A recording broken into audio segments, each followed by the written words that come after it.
Bienvenidos a un video más del Jacob. Pues no lo esperaban, ya que AMLO anuncia posibles cambios en el plan C y delatan en plena mañanera los negocios o el negocio que tenían Norma Piña y los jueces en el Poder Judicial. Increíble pero cierto. Sí que pues bueno, sin más preámbulo, pues veamos de qué se trata, cómo estuvo y ahorita comentamos por qué no. Y todo comenzó prácticamente así. De esta manera, sin antes mencionar, si pueden dejar su mensaje en la caja de comentarios si están o no de acuerdo con el mismísimo AMLO y por qué. Así que sin más preámbulo, pues veamos de qué se trata, cómo estuvo y ahorita comentamos por qué no. Todo comenzó prácticamente así, de esta manera. Preguntarle, anoche en Polemón publicamos un reportaje donde mostramos que la Suprema Corte vende artículos en una tienda como si se tratara de un equipo de fútbol. Entre los artículos que vende hay plumas, mazos y máscaras de la exclusiva marca Piñada Cobalín que encargan directamente con los diseñadores. El manejo de esta tienda es vía uno de los fideicomisos que los ministros y los jueces no quieren devolver y de los que afirman es vital para su funcionamiento. Presidente, la reforma al Poder Judicial es muy probable que se apruebe en su gobierno. Con esta reforma, por fin habrá austeridad en un poder que se caracteriza por gastos superfluos como estos. Pues sí, hay que resolver lo de los fideicomisos. No sabía yo que tenían esta tienda, pero bueno, todo esto se va a tomar en cuenta en el debate que se está llevando a cabo en el Congreso acerca de la reforma al Poder Judicial, que es indispensable que los jueces, magistrados, ministros impartan justicia, que dejen de ser instrumentos al servicio de intereses creados. Y lo más lamentable, que estén al servicio de la delincuencia organizada y de la delincuencia de cuello blanco, que impere en el Poder Judicial la corrupción. Eso es lo que busca la reforma, limpiar de corrupción el Poder Judicial. Y no es para enojarnos, preocuparnos. El pueblo va a elegir. Cada vez que hay un problema así, lo mejor es consultar al pueblo cuando se vive una auténtica democracia.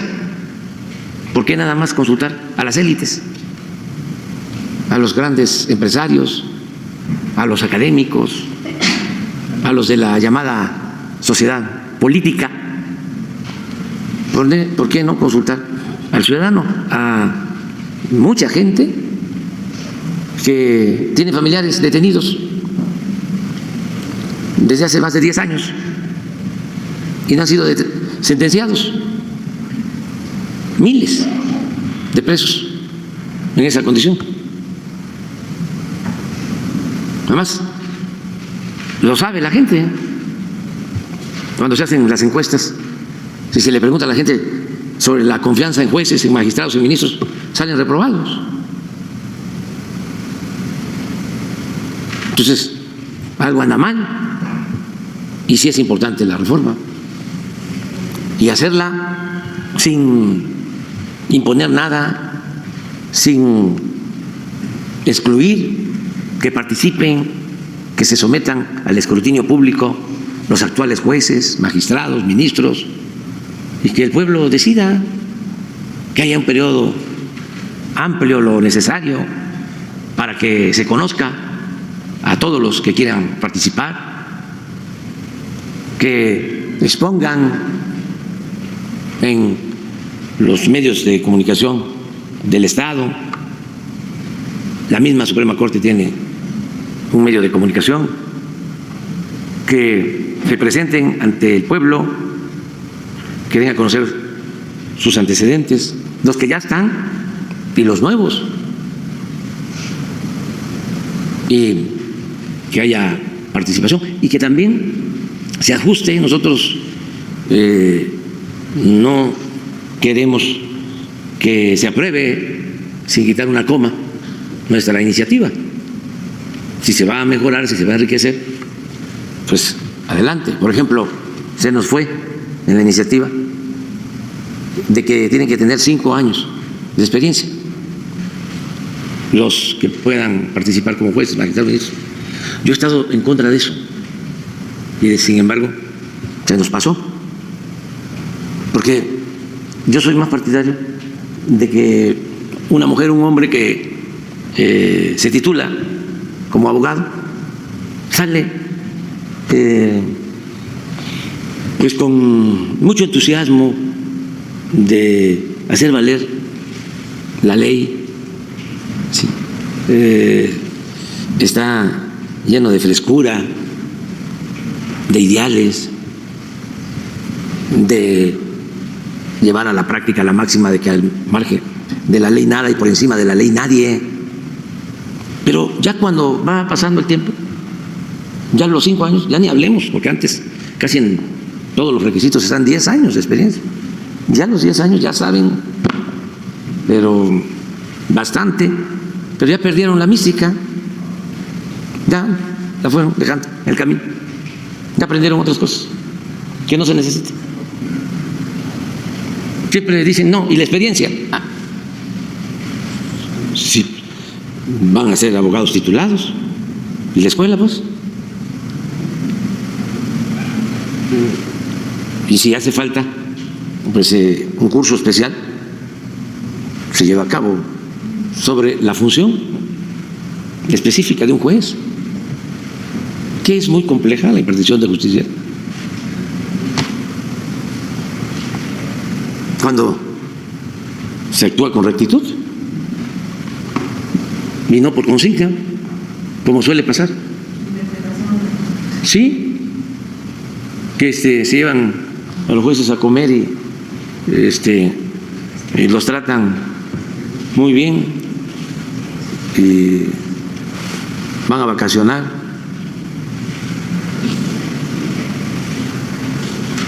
Entonces, todo eso se puede hacer si hay voluntad, ¿no? Yo creo que hace falta la reforma del Poder Judicial y ojalá y se siga debatiendo. Todo esto va a ayudar muchísimo, porque si no, pues entran los delincuentes y si tienen influencias y dinero, salen, porque un juez lo decide y ya háganle como quieran, ya está afuera. ¿Y qué hace la Fiscalía?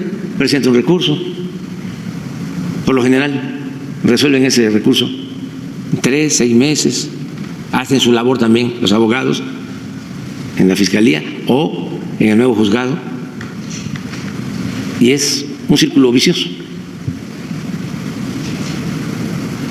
Y se trata a veces de delincuentes peligrosos que han eliminado a personas, que han causado la muerte de personas y también de policías, de marinos, de soldados, que de repente, sin tener un negocio importante, acumulan muchísimo dinero. Hay todas las evidencias, es el sentido común, que lavan dinero, que están metidos en negocios ilícitos y salen. Además, debería hasta de prohibirse eso de que los jueces ordenan la salida de delincuentes los viernes por la tarde noche, los clásicos sabadazos. ¿Cómo vamos a estar en estos tiempos todavía con los sabadazos? Y algunos ahí defensores a ultranza de todos estos organismos corruptos, hablando de que estaba bien el Poder Judicial. Un día, cuando vengan los de seguridad del Gabinete de Seguridad, que nos hagan una selección de las órdenes de jueces que se han dado en el caso de personajes famosos los viernes, los sábados, y dándole a los directores de los reclusorios no más de 24 horas para que los dejen en libertad, para que no puedan indagar si hay órdenes de aprehensión en algún estado. ¿Y cuántos jueces? Acaba de pasar algo últimamente, que mientras se buscaba, si no habían órdenes de aprehensión, el juez, pues yo creo que no durmió toda la noche, porque a cada hora, no sé si fue en la noche, en el día, pero bueno, lo vamos a ver. Cada hora le decía al del reclusorio, tiene una multa de tanto. Y como no salía, el detenido, a las 2 horas, ha aumentado la multa en tanto. Creo que llegó a 25,000 pesos. Porque se estaba buscando a ver si no habían otras cosas. Y no había. Que eso es también parte de lo mismo. Delincuentes famosos que no tienen denuncia. No tienen una.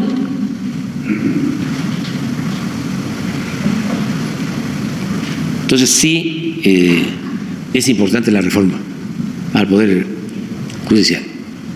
Y no es pues venganza ni nada. Nosotros pensamos que esto va a ayudar mucho para que no haya impunidad, que se viva un auténtico Estado de Derecho. Eso de la tienda, pues no debe darse, pero eso es un asunto, digo, no estoy en contra de la investigación de ustedes, pero hay cosas peores. Nada más vean el comportamiento para la cuestión de los impuestos. Lo que hizo el ministro que guardó casi un año un expediente de 20,000 millones de pesos.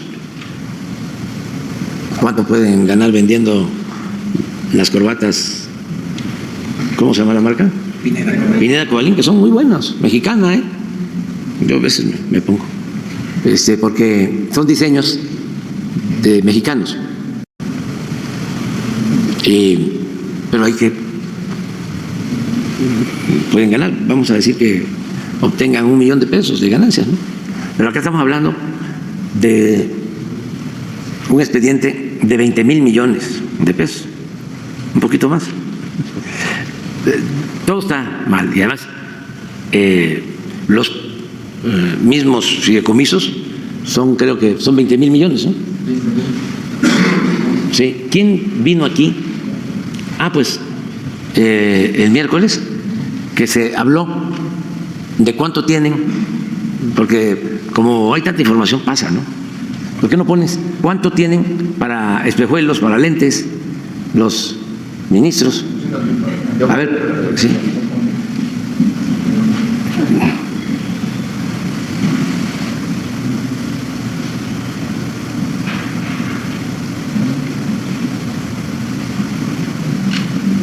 Todo eso tiene que resolverse. ¿Para qué? Esto es anual. Sí, ese es el presupuesto de este año. Del presupuesto de este año. Para todo el personal, ¿no? Sí, pero ese es de la Suprema Corte.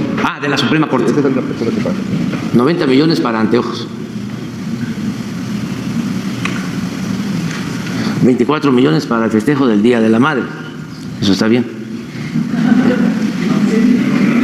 26 millones para el Día del Padre, o sea que más recursos. 235 millones para vestuario. A lo mejor ahí se incluye camisas, pantalones, vestidos para los trabajadores, para el personal. Sí. 900 millones para traslado. Esos son viáticos para vuelos y para camiones. 282 millones en escoltas. Eso sí. Está arriba. Y 1.177 millones para pagos por riesgo. Eso no sé de qué se trate. Debe ser un fondo. Sí, un fondo para riesgos para jueces, magistrados y ministros. Sí.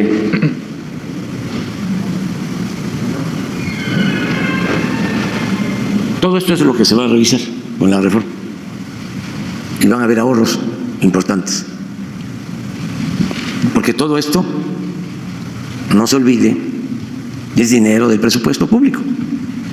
Es dinero del pueblo. El presupuesto aunque lo repite y lo repite y lo repita y parezca disco rayado, no es dinero del gobierno, es dinero del pueblo. Esto que es elemental no se sabía. Ustedes, claro que lo sabían, pero hay millones de mexicanos que no lo sabían, porque se decía el presupuesto del gobierno. No, si nosotros somos simples administradores de los dineros del pueblo. No había conciencia de eso.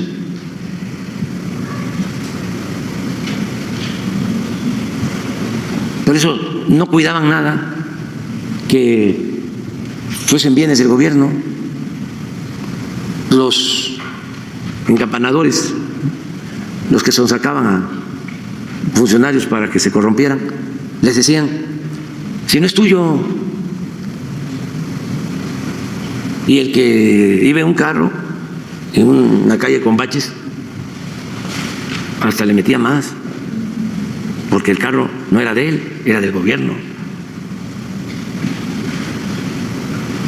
No, el presupuesto es público y tenemos la obligación de cuidarlo. Y es doblemente reprobable la corrupción. O sea, es más cuestionable lo que hace un funcionario público que roba a lo que se dedica un ratero de la calle. Los dos son corruptos, pero hay niveles porque el funcionario público tiene la misión de cuidar el dinero del pueblo y se lo roba. Lo eligieron, lo nombraron para eso. El otro anda viendo quién se descuida. Y además corría antes más riesgo de que lo agarraran. Y sin duda era reputado, señalado como ratero, ladrón.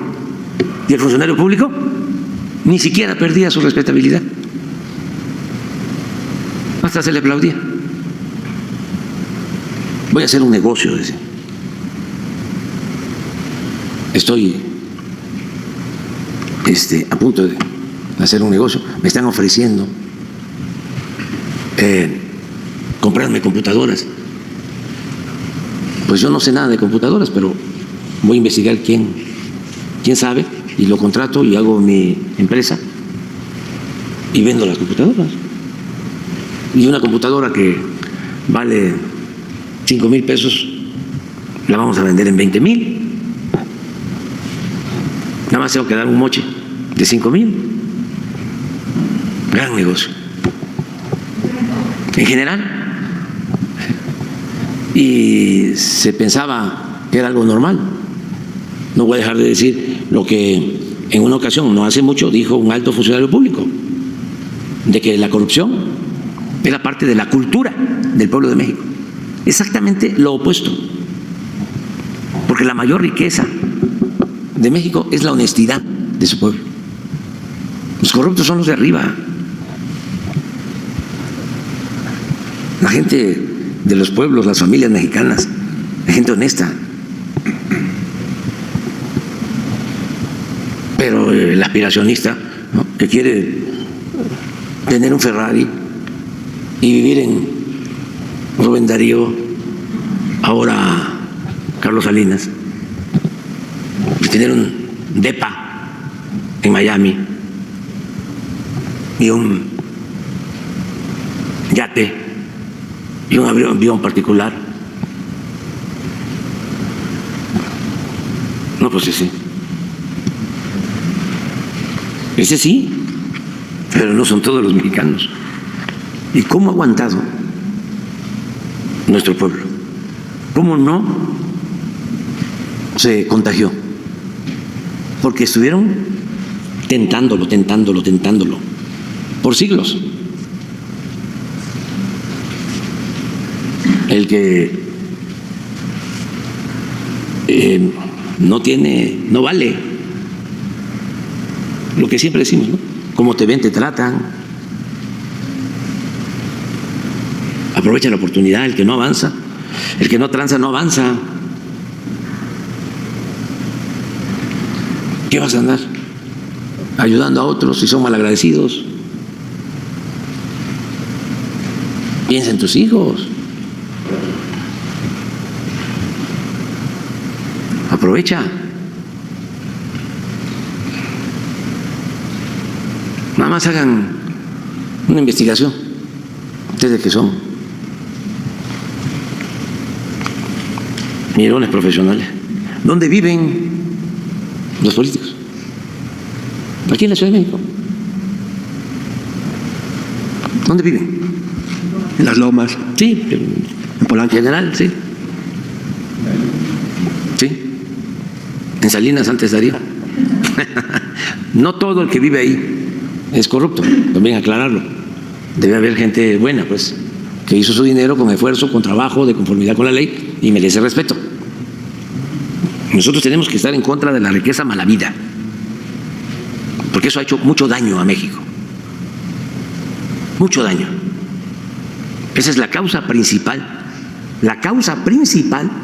de la desigualdad económica y social, la corrupción política.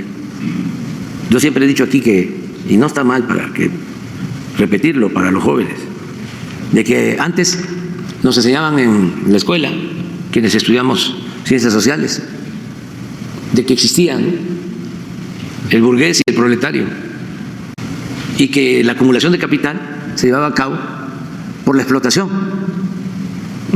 del burgués al trabajador, y que con esa ganancia que obtenía el dueño de los medios de producción, porque explotaba al trabajador, porque no le pagaba lo justo,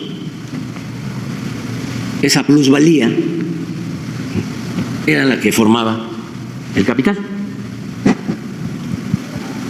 Y así surge la burguesía y el proletariado, ¿no? Bueno, eso aplica relativamente en México, porque en nuestro país las grandes fortunas no se hicieron de esa manera. Se hicieron mediante la corrupción, al amparo del poder público. Se tenía secuestrado el poder público y se llevaron a cabo políticas para entregar a una minoría, a los allegados al poder, bienes del pueblo y de la nación, bienes públicos. Y así se formaron las grandes fortunas. Es muy fácil de demostrar. Ustedes conocen la revista Forbes, la mundial, porque hay una nacional, creo. La revista Forbes empieza a publicar la lista de los hombres más ricos del mundo. El primer año que publica la lista es 1988. 1988. Y de los 1000 más ricos del mundo, porque decidían solo incluir a los que poseían más de $1,000 millones de capital. En el 88 solo aparecía una familia mexicana, creo que con $2,500 millones, los Garzazada, en el 88. Entró Salinas en el 88 y empezó la política de privatizaciones. ¿Estamos de acuerdo con eso? Sí, pero no. La piñata, sí, la grande, fue con Salinas, porque fueron los bancos y las grandes empresas. Recordemos, las empresas, todos los bancos, todos. Las minas, eso fue Salinas. Teléfonos de México. No, ferrocarriles fue Cedillo. Ahí está un libro. ¿Cuántas? ¿Cómo los vendió Salinas? Con Salinas. Aseguradoras. Hay un libro, no, a ver si pones se llama, porque le llamaban eufemísticamente desincorporación a la privatización, desincorporación de empresas no estratégicas, y empezaron a rematar. ¿No fue entonces cuando desaparecieron? ¿Telecom? Telégrafo, no, eso fue después. Sí. Bueno, el caso es que para finales de Salinas, en el 94, lo pueden ver en la revista Forbes. O sea, empieza a publicar la lista en el 88, 89, 90, 91, 92, 93, 94. Ya en la lista de los más ricos del mundo ya aparecían 24. Y en el 88, al inicio del gobierno, 1 familia. Y esos 24 ya en su conjunto reunían 48,000 millones de dólares. Si no les gusta lo que estoy diciendo, aquí está. Aquí vienen los datos también para los jóvenes. Es buen libro, se los recomiendo. Él fue, Jack Rogozinski, él fue secretario, el encargado de la desincorporación. O sea, es el que ejecutó la orden, junto con otros. Era secretario de esta comisión, si mal no recuerdo, y eso lo podremos ver. El que está ahora de comentarista, que estuvo de secretario del Trabajo. Sí, Javier Lozano. era secretario.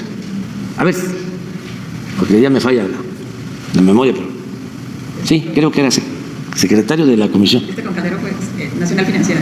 Sí, pero antes, eso era con Hacienda, con ASPE. Hay un libro que editó el Fondo de Cultura Económica también como este. El caso es que en 6 años, de 2.500 millones de dólares a 48,000 millones de dólares. Y México pasa a ocupar el 4º lugar en el mundo en multimillonarios, solo superado por Estados Unidos, Japón y Alemania. Entonces, la corrupción es lo que más ha dañado al país. Es la causa principal de la desigualdad. Por eso hay que desterrarla.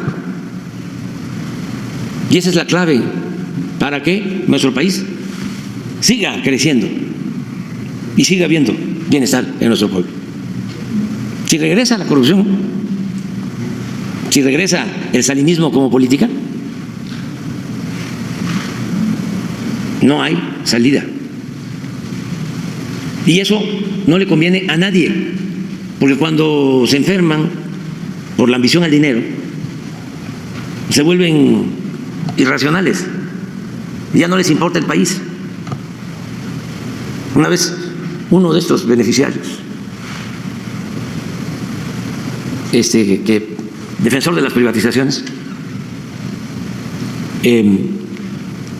hay hasta un testimonio, hablando con otra persona,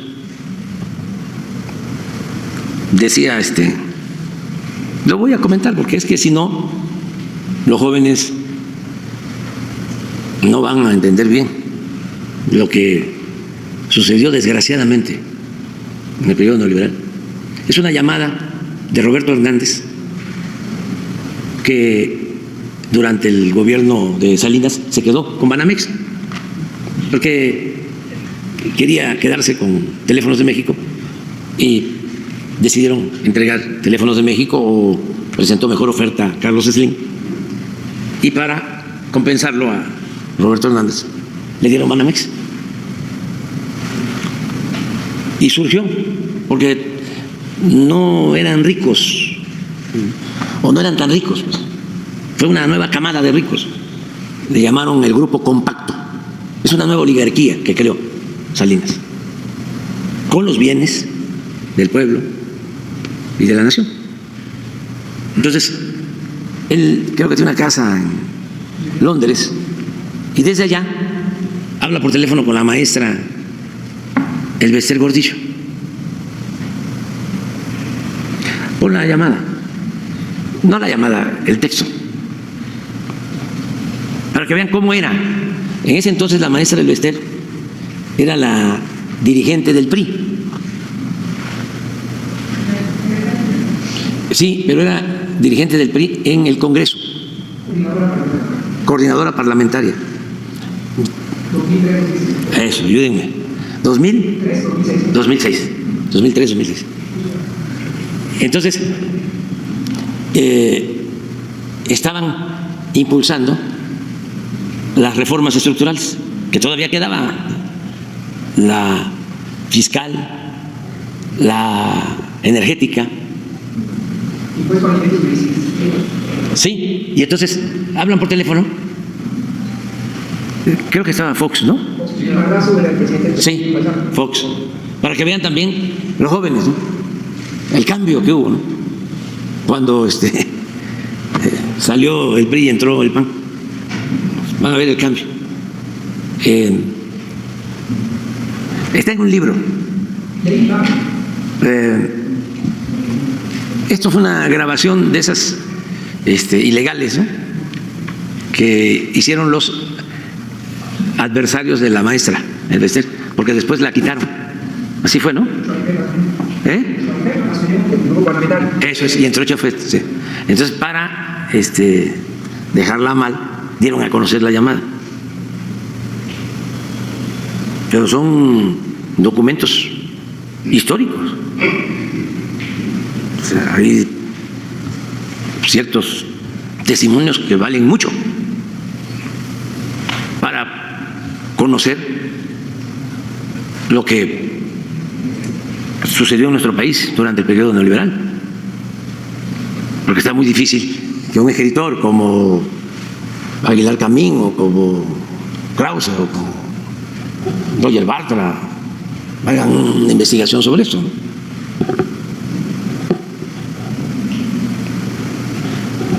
Yo lo reproduzco en un libro.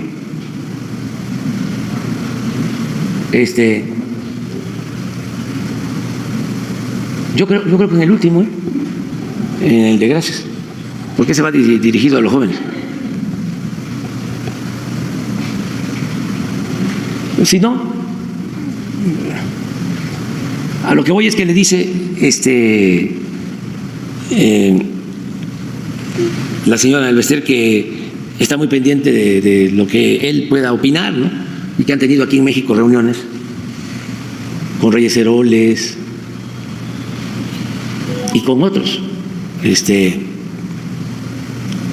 intelectuales.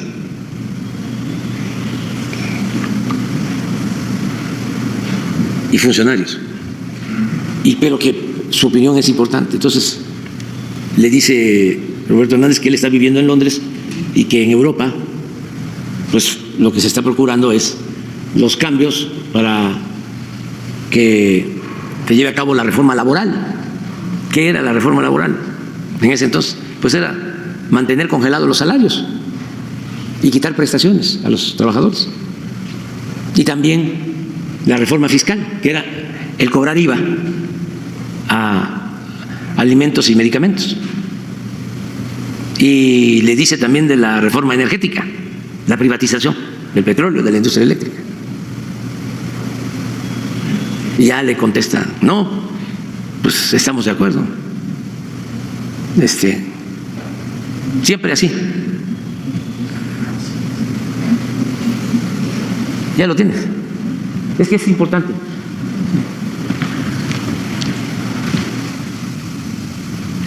Le ofrezco disculpas a los dos, tanto a la maestra como a Roberto Hernández, pero lo público es público y además está de por medio el futuro de nuestra nación.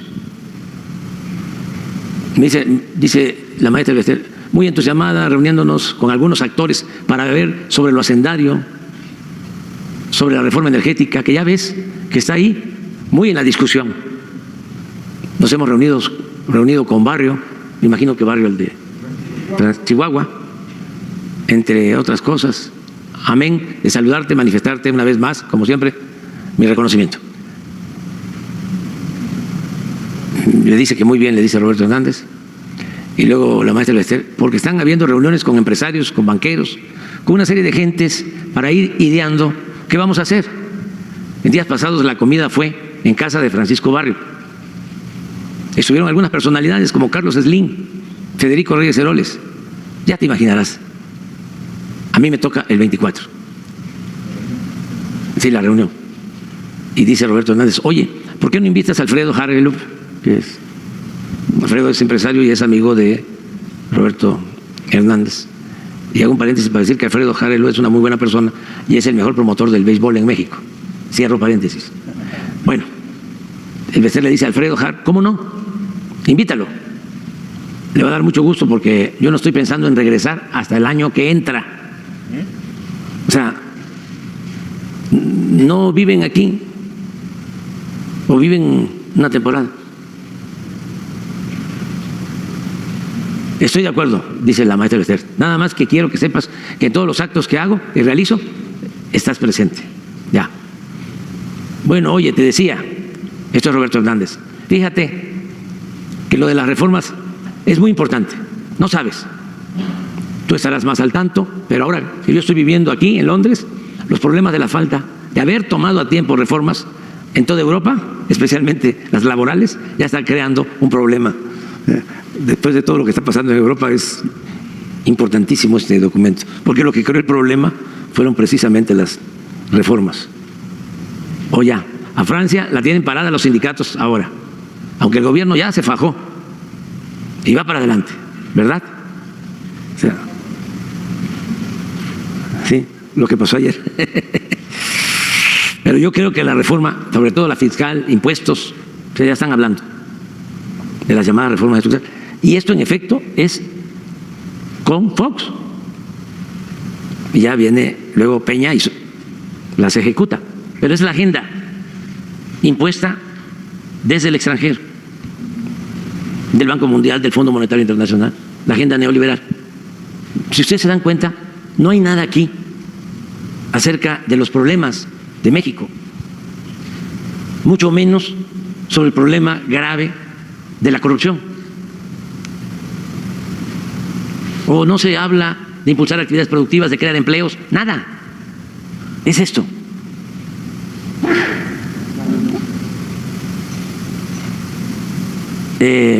La maestra dice impuestos, la laboral, ¿no? Dice Roberto Hernández, la laboral no tanto. Mira, yo te diría que son impuestos y la parte energética. Por aquellos que dudan de que el gobierno estaba tomado, porque ¿dónde está el presidente aquí? ¿A quiénes mandaban? Porque así sucedió. Fue la fiscal, impuestos y la energética. La laboral no tanto. Mira, yo te diría que son impuestos y la parte energética. Ajá, muy bien. Yo creo que con esas dos, ya, la maestra Bester, que sacáramos adelante, ¿verdad? Y yo creo que va a haber, dice Roberto Hernández, una ventana a finales de año, en el último trimestre, que se pudieran poner de acuerdo. Ya, hasta ahí déjalo ya. 2003. Entonces, esto era lo que sucedía. Y ofrecerles disculpas a todos estos actores y decirles algo que se le atribuye a un dirigente yaqui y que es oportuno repetir, porque de ahora el comportamiento de Roberto Hernández y de la maestra del Bester es otro, y de muchos empresarios que han cambiado. Decía un dirigente yaqui, antes como antes, ahora como ahora. Ahí queda eso. Antes como antes, ahora como ahora. Antes así era, lo permitían, hasta se legalizaba en el Congreso, en el Poder Judicial, desde luego lo permitía el Ejecutivo. Ahora ya no, ahora es como ahora, donde ya no se permite que la agenda la impongan del extranjero ni esté solo al servicio de una minoría, que no esté en la agenda el bienestar del pueblo, que no esté en la agenda mejores ingresos, mejores salarios, que no esté en la agenda el derecho del pueblo a la salud, a la educación. Ahora es como ahora. Y eso es la transformación. Y yo agradezco a todos estos personajes, casi a todos, que han entendido que son nuevos tiempos. Y que además se está probando que funciona y que nos va bien a todos. Le va bien al pobre y le va bien al rico. Si no se permite la corrupción. Si hay justicia, si hay legalidad, si hay un auténtico Estado de Derecho. México se enaltece. Lo que está sucediendo se convierte en una potencia. Esa es la clave. Lo otro era la decadencia. Esto da pena.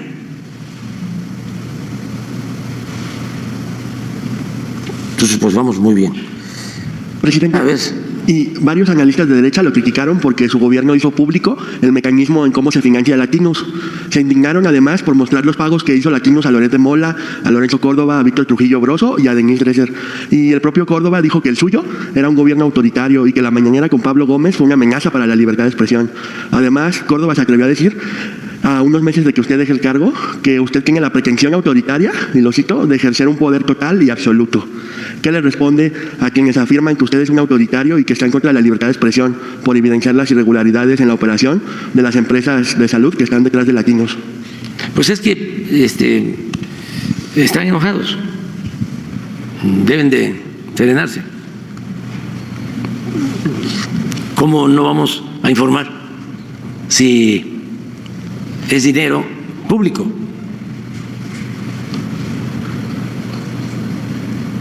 Y además de una cuenta del extranjero.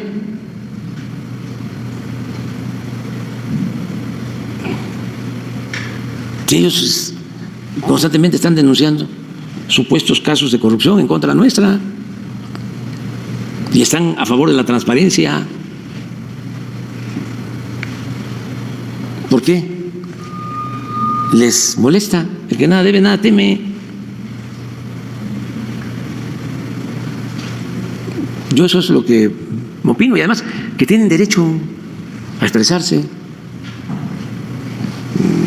Nosotros no somos autoritarios, nada más que ya basta de hipocresías, porque esa es de las características de los conservadores.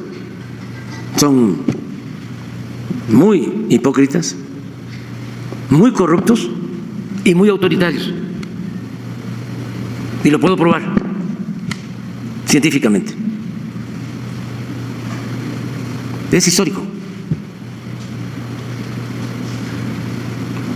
Pero precisamente por esa hipocresía solo ven la paja en el ojo ajeno y no la viga en el propio. Es una especie de dogmatismo, de enajenación. Por eso lo mejor es pues no engancharse, no enojarse, no caer en ninguna provocación y hacer nuestro trabajo sin odios, sin rencores. Nada más que sí necesitamos limpiar, purificar la vida pública y no vamos a estar hablando en abstracto como ellos. A ver, narco presidente AMLO, pruebas. ¿Dónde están las pruebas? Si nosotros decimos, Latinos tiene recursos públicos y de ahí se le paga a periodistas conservadores que están en contra de la transformación del país. Y lo probamos. ¿Cuál es el delito?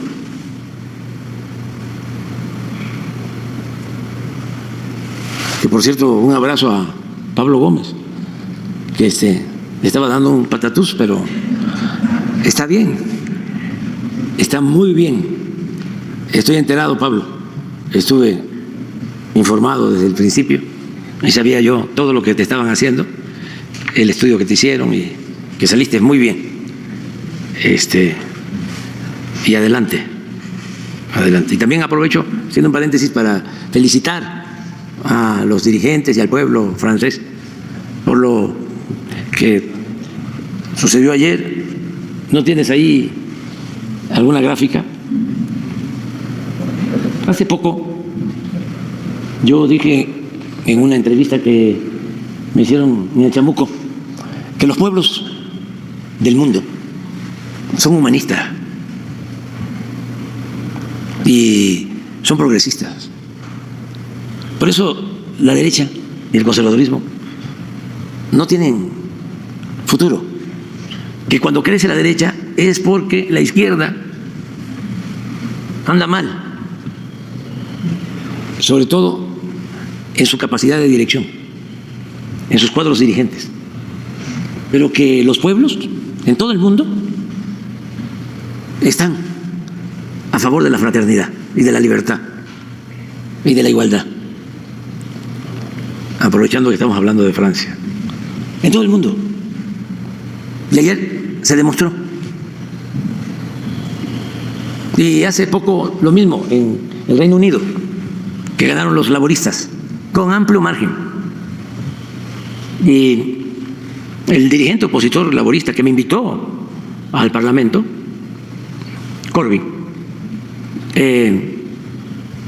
yo estuve en el Parlamento en Londres, y es muy interesante porque el primer ministro tiene que ir una vez a la semana, y él es el dirigente del partido que está en el gobierno y que es el que tiene la mayoría. Y Corbyn era del Partido Laborista, era el dirigente y estaba en oposición. Entonces se ponen frente a frente el primer ministro, que representa al gobierno, y a la bancada mayoritaria, y enfrente el dirigente de la oposición. Pero es un salón así, no menos, más pequeño que antiguo. Entonces es una mesa angosta y están a 1 metro. Y se están diciendo cosas. Parlamento, un debate así. Y luego, pues Corbyn fue candidato a primer ministro, no ganó, hubo diferencias al interior de su partido, lo acusaron de radical, porque es un hombre consecuente, defensor de los trabajadores, de las causas justas, y llegaron en su partido a expulsarlo. Y se volvió independiente.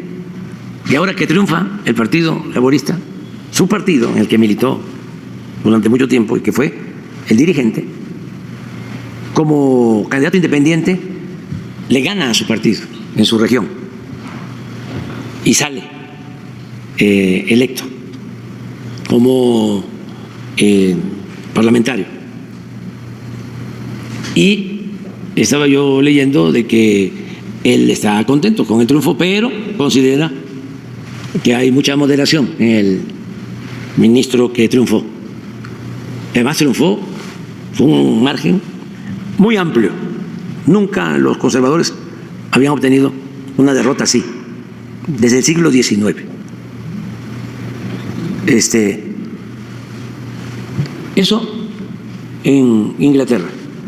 Y ayer en Francia, que había riesgo de que la derecha dominara en el Parlamento.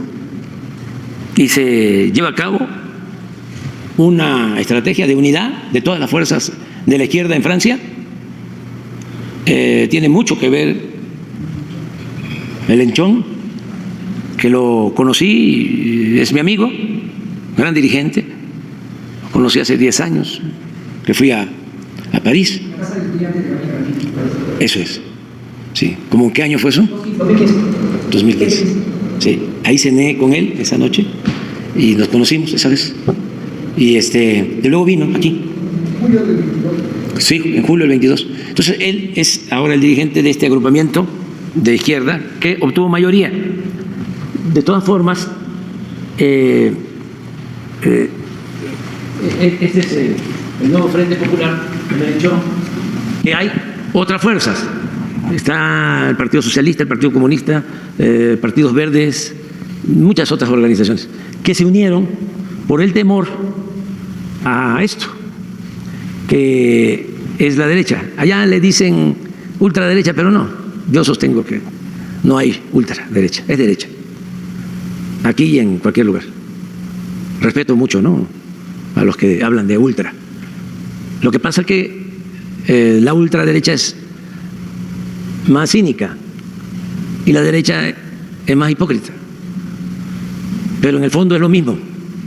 Entonces, Juntos es del presidente Macron. Estos son también derecha y esta es la que daba más miedo, la señora Le Pen. Entonces, se unen, primero este bloque que tiene mayoría, 182 asientos en el Parlamento, estos 163, que este es como un centro de socialdemocracia. Estos son los republicanos, es de la República, ¿no? Movimiento por la República o algo así. Derecha, igual que esto. Entonces, de acuerdo a la Constitución francesa, puede continuar el presidente Macron, pero por la tradición, el primer ministro, y ya lo hizo, tiene que renunciar. Y lo mejor, digo, bueno, lo más lógico es que la alianza parlamentaria se dé así. Nada más que el primer ministro tendría que ser de la izquierda. ¿Ya dijo que no? Que transitoriamente se quede. Bueno, ya no me meto en eso. Pero la verdad, me da mucho gusto por Europa, que ya estaba muy empolvada, muy rancia, con ese conservadurismo, ¿no?, galopante. Y ahora es como un despertar de Europa y lo celebro bastante, lo celebro mucho.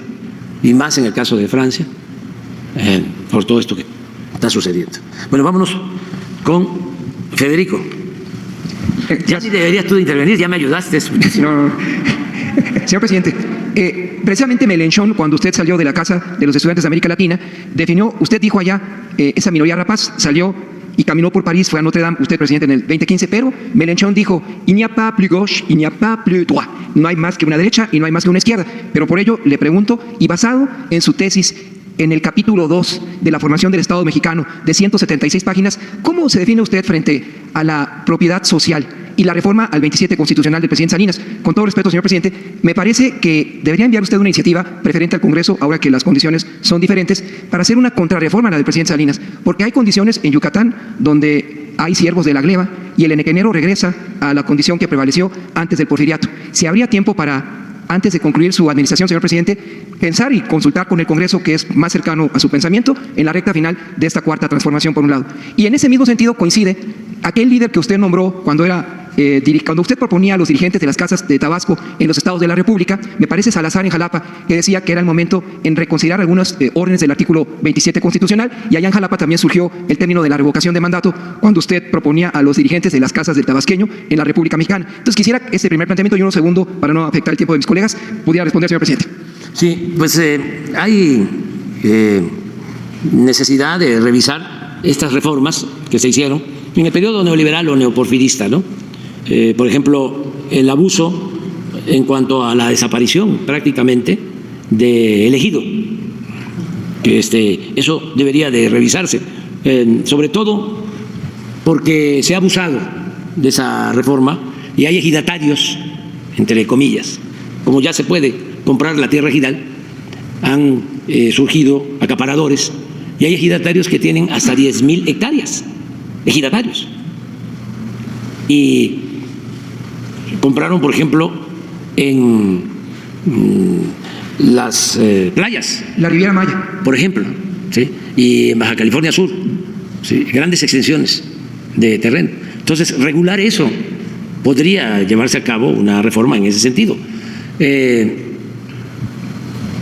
Yo ya no puedo hacerlo, pero la transformación va a continuar y siempre buscando lo que más conviene, el juicio práctico, ¿sí? Porque si se va a llevar a cabo una cancelación de la reforma del 27 y va a generar, ¿sí?, un ambiente de malestar, de intranquilidad o de inestabilidad económica, financiera, que afecta al país, hay que valorar si son malos beneficios, adelante, a correr los riesgos, pero muchas veces no son importantes los beneficios. Hay muchas formas de ayudar al pueblo, de distribuir lo que es fruto del trabajo de los mexicanos. Por ejemplo, en la época del general Cárdenas, un mecanismo de ayuda al pueblo fue la distribución de la tierra,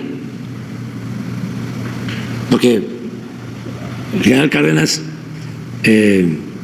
benefició a 1 millón de familias campesinas, que en aquel tiempo era muchísimo. Del 34 al 40 entregó 18 millones de hectáreas. Entonces, eso permitió que el peón que no tenía dónde sembrar pudiese sembrar y tener alimentos, y eso es justicia. Pero hay otros mecanismos de distribución que no necesariamente pueden ser ahora la distribución de la tierra. Por ejemplo, ¿qué estamos haciendo nosotros? Estamos distribuyendo la riqueza, distribuyendo el ingreso, distribuyendo el presupuesto. Solo la distribución del presupuesto es importantísima. Me refiero a una distribución justa del presupuesto, porque antes, y me pueden refutar, pero no había la distribución del presupuesto que hay ahora. Puedo probar cómo le está llegando el presupuesto público, los 9 billones del presupuesto nacional, cómo se distribuyen y cómo reciben, aunque sea una pequeña porción de ese presupuesto, el 90% de los mexicanos, de manera directa. Y el 10% restante, se beneficia porque como el 90% está recibiendo apoyo directo de la tesorería de la Federación, tiene recursos para fortalecer el mercado interno, tiene capacidad de compra y se beneficia el comercio y se beneficia la industria y no hay crisis de consumo. No solo no hay crisis de consumo, no hay desempleo. Entonces, son mecanismos que pueden aplicarse. El objetivo tiene que ser el bienestar. ¿Cómo llegar al bienestar? ¿Qué significa estar bien? Esos son los medios que se deben de utilizar. Entonces, en el próximo gobierno se tiene que analizar todo esto. Es lo mismo de lo de las pensiones. ¿Cómo estamos resolviendo lo de las pensiones? Había una forma, que es cancelar las iniciativas, los cambios que hicieron Zedillo y Calderón, quitando las afores, y que el gobierno manejara las pensiones de los trabajadores, como era antes.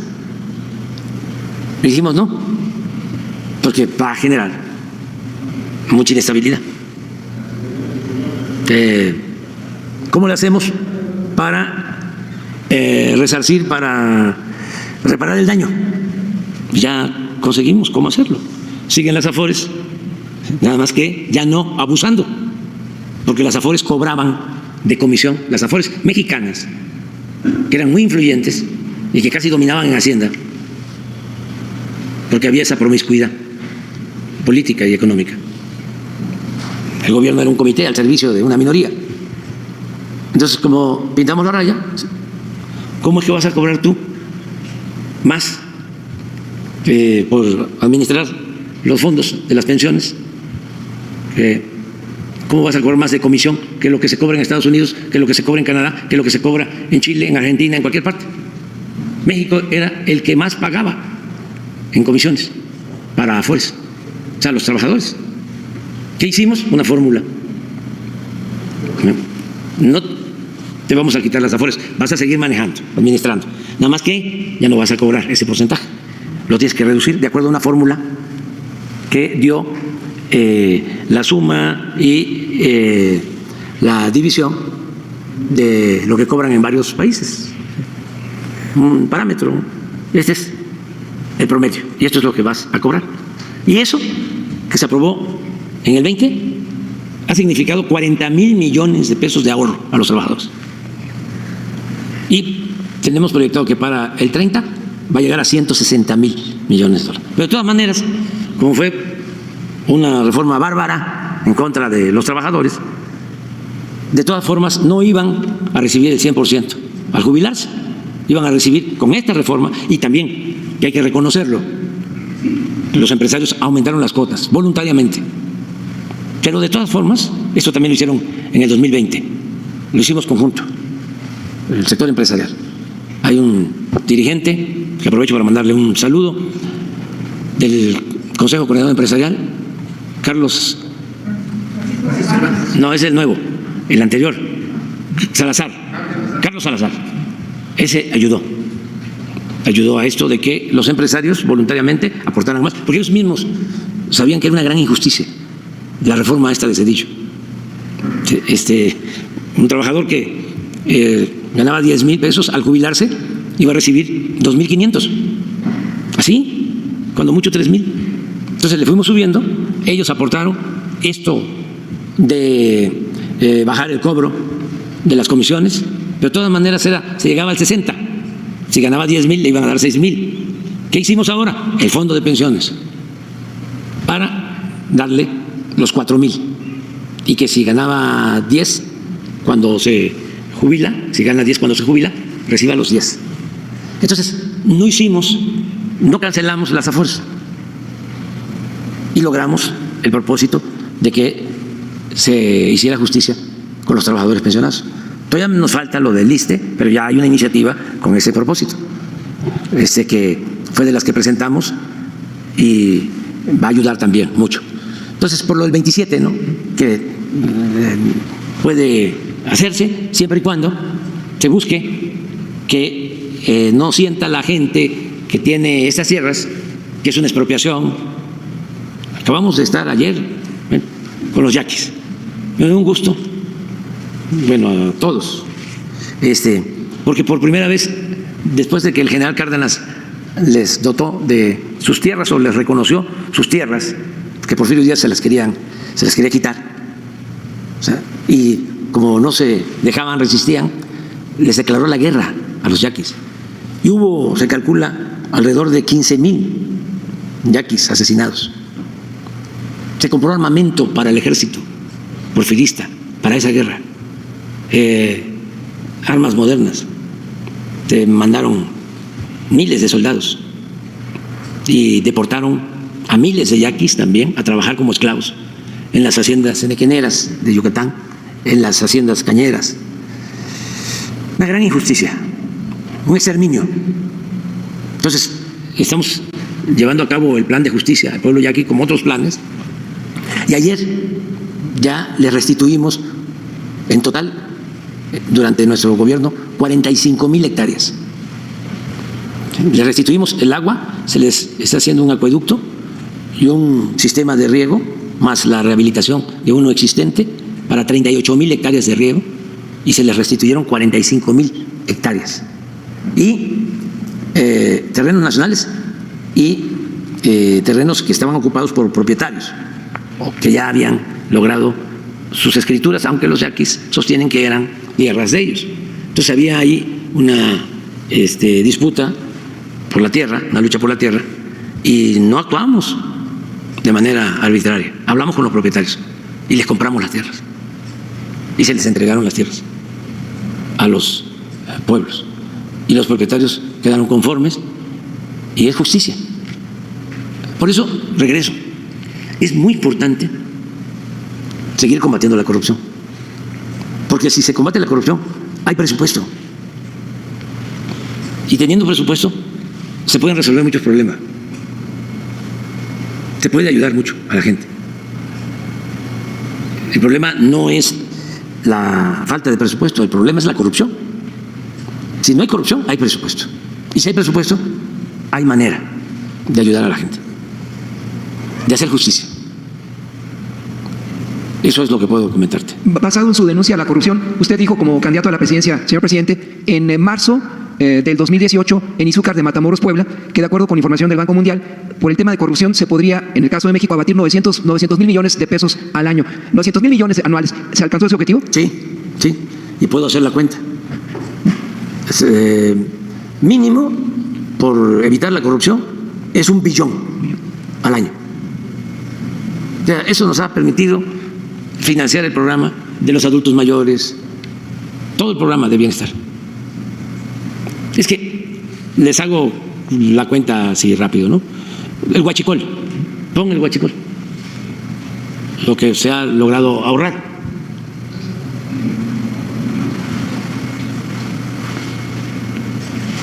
El que paguen impuestos los que no pagaban, y ahora sí pagan, porque repito la frase, antes como antes, ahora como ahora. Nada más por robo de hidrocarburos el ahorro, 332,000 millones de pesos. Imagínense el ahorro. Bueno, a ver si no está la lámina de ingresos desde que llegamos hasta el 23 del SAT, de cómo siempre están aumentando los ingresos. O pon la de ayer también. Y lo más importante, lo que tiene que ver con obras y adquisiciones. Ayer una gran fuga. Una obra que costaba 1,000 millones, la cobraban en 3,000 o en 5,000 y no la terminaban. Y las adquisiciones, lo mismo. Bueno, ¿por qué tanto lío con el asunto de Latinos? Porque estaban metidos en el negocio de la compra de medicinas. Se robaban el dinero de la medicina del pueblo de México, los equipos, o sea, porque esa empresa Latinos que recibe dinero es de los estados por supuestas, porque no se sabe si entregaban o no entregaban, compras de medicinas y de equipos. Entonces, con el mismo presupuesto, sin aumentar el presupuesto, alcanza para darle medicina a todo el pueblo de México, medicina gratuita. Eso es lo que significa no permitir la corrupción. Es que hay que combatirla no solo por razones de índole moral, sino porque es mucho el dinero que se va por el caño de la corrupción. Entonces, cuando hay corrupción, el presupuesto rinde, alcanza. Yo les hablaba de los ejemplos. Construyeron los ingenieros militares y pueden los de las organizaciones civiles, cualquier ciudadano, contador público, puede hacer una revisión. Construyeron 2.750 sucursales del Banco del Bienestar. Es el banco con más sucursales. 2.750. 15,000 millones de pesos. Como a 6 millones de pesos por sucursal equipada. Si esa sucursal, esas 2.750, las hubiesen hecho en el sistema anterior, ¿cuánto hubiesen cobrado? No las hubiesen terminado, no estarían operando. Porque también la ineficiencia es corrupción. Pero aquí están. Eso nos ayuda mucho. Eso es del día 5, ¿no? Pero miren la recaudación. Estos son los tributarios. A esta fecha, en el 23, 2.281.000. Y ahora, en el mismo periodo, 2.532.000. 250.000 millones más. 6.1 en términos reales. Nominal es más del 10%. Y si vemos desde que llegamos hasta ahora, la recaudación hacia arriba. No se nos ha caído. Porque, y tenemos que agradecerlo, todos los mexicanos están contribuyendo. Por eso no hay gasolinazo, por eso no aumentan impuestos. Entonces, sí es importante no permitir la corrupción. Eso es lo... Finalmente, señor presidente, en un medio liberal metropolitano y la 1530 escuché que la gobernadora electa, Rocío Nale, se pronunció por un tercer reactor en Laguna Verde al ser energía más barata y menos sucia, y que eso se lo había planteado a usted, ella como secretaria de Energía y usted como presidente, pero dijo que era muy caro, que no había presupuesto en ese momento. ¿Usted cree que una fórmula para contar con energía menos sucia y más barata sea la puesta en marcha de un tercer reactor en Laguna Verde? Miren, los especialistas sostienen que es viable. Incluso Francia no padeció como Alemania, ahora con la guerra de Rusia y Ucrania, que tuvieron problemas con el gas, porque Francia mantuvo sus plantas nucleares para la generación de energía y Alemania la cerró. Y está demostrado, eso dicen los especialistas, de que hay seguridad completa, total. Bueno, aquí se ha hecho esa propuesta, lo tienen que analizar, se tiene que analizar.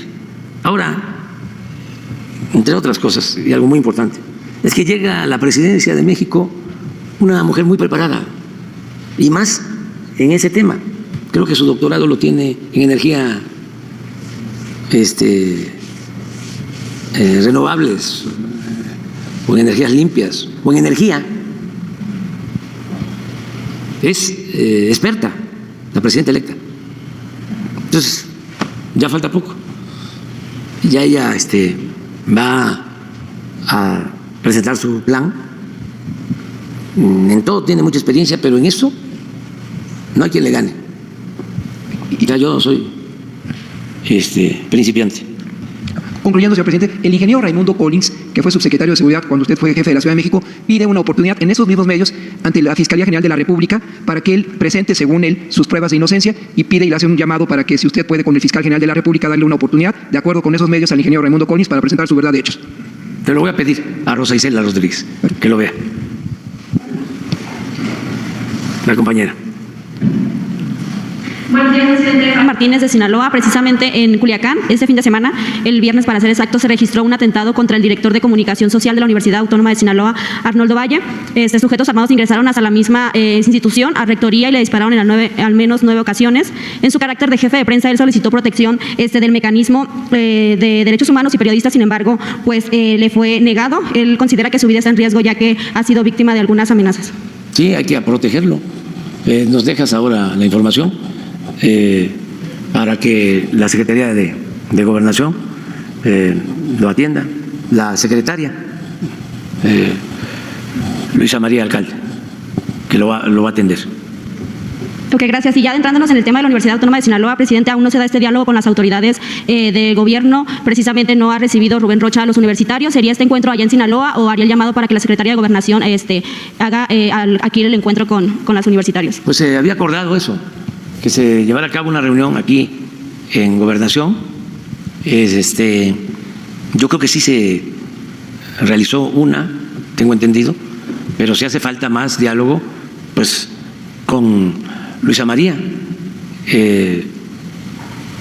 y que vengan los dirigentes y pedirle al maestro Rocha también, que es un buen gobernador y es una gente sensible y abierta al diálogo.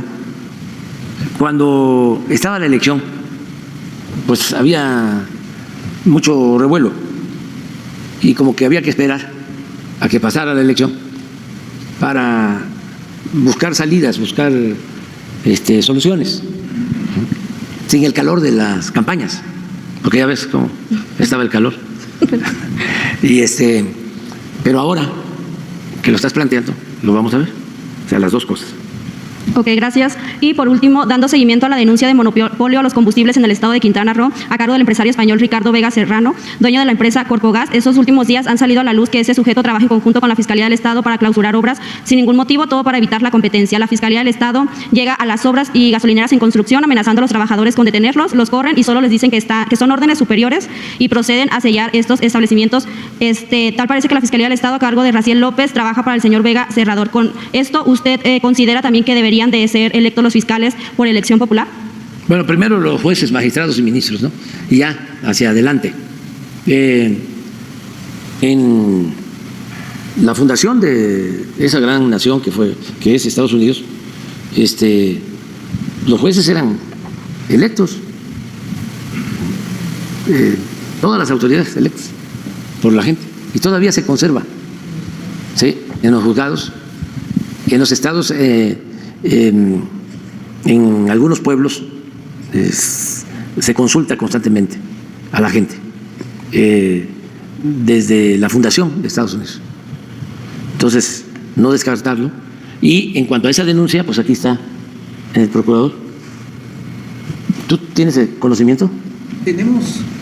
Tenemos algunos reportes sobre esa empresa que tú mencionas, sin embargo no estamos vinculados nosotros como Procuraduría para ese tipo de verificaciones. Sin embargo, a partir de esos reportes, nosotros hemos enfatizado las visitas para ser más precisos en los términos que por ley nos corresponde a nosotros.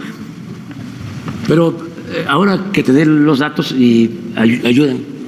Gracias. Muy bien. Presidente, buenos días. Pedro Villeca, del Periódico Universal. Presidente, preguntarle, ayer domingo, en puerta cerrada, en la Asamblea Interna del PRI, se aprobaron diversas modificaciones al reglamento interno, entre otras, que abre la puerta que el líder nacional del PRI, Alejandro Moreno, pueda ampliar su periodo en la presidencia del partido 8 años más. ¿Algún comentario sobre estas modificaciones al tricolor? A ver, primero, ¿qué pasó? Porque la gente no sabe. Hubo una asamblea interna del PRI, se reformaron diversos estatutos en los cuales abre la puerta que el presidente del PRI pueda ampliar su periodo por 8 años más. ¿Cuál sería su voto? ¿Cuántos años? 8 años más. O sea, reformaron los estatutos. Sí. Para permitir la reelección. Así es. ¿Así? Se puede ampliar. Hasta la puerta. O ampliación del periodo. Reelección. Hasta 8 años. 3 periodos de 4 años. 4 años. Entonces son 12. Pueden 2 más. ¿Y qué más hubo? No, también puede, lo faculta para designar a los coordinadores parlamentarios del Congreso Federal y a los congresos estatales. O sea, puede el presidente de este partido designar al dirigente en la Cámara de Diputados y en la Cámara de Senadores. Y en los congresos estatales también. Y en los congresos estatales. O sea, él decide si quiere. Pero eso fue ayer. Eso fue ayer, sí, en una asamblea al interior del partido. Y también negaron que el neoliberalismo lo sacaron de su ideología y se declaró socialdemócrata. El PRI así lo negó en la administración del neoliberalismo y se declararon socialdemócratas. Incluso manejaron que el PRI es el pueblo vuelto partido. Bueno. Hubo portazo. Reveló que el asesino de Colosio es priista. ¿El presidente? Sí, que porque nos iba a llamar para que den cuentas acerca del Pemex Gate y del asesinato de su candidato. Bueno, ya. ¿Cómo? O sea, que fueron priistas los asesinos de Colosio. Los que... Bueno, vámonos a desayunar. Vámonos a desayunar. Ya. Adiós.